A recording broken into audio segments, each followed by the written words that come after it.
আমি একটি হাদিসের প্রেমে পড়ে গেছি।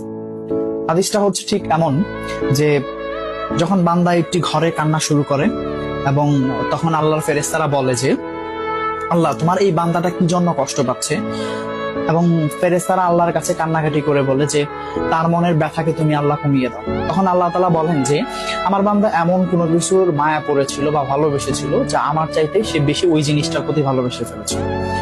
আমি আমার বান্দার কষ্ট আমি বুঝি এবং আহ, আমি দুঃখী মানুষের মানে ভগ্ন হৃদয়ের মানুষের খুব কাছাকাছি অবস্থান করি। কত দূর?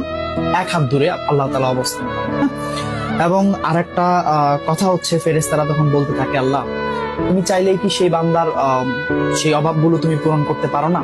তখন আল্লাহ তাআলা বলেন যে আমি ওয়াদা করতেছি আমার বান্দা যে জিনিসটা তার জীবন থেকে হারিয়েছে তার চাইতে অধিক উত্তম জিনিস আমি তাকে দিব, যা দেখে পৃথিবীর মানুষ বিস্মিত হবে।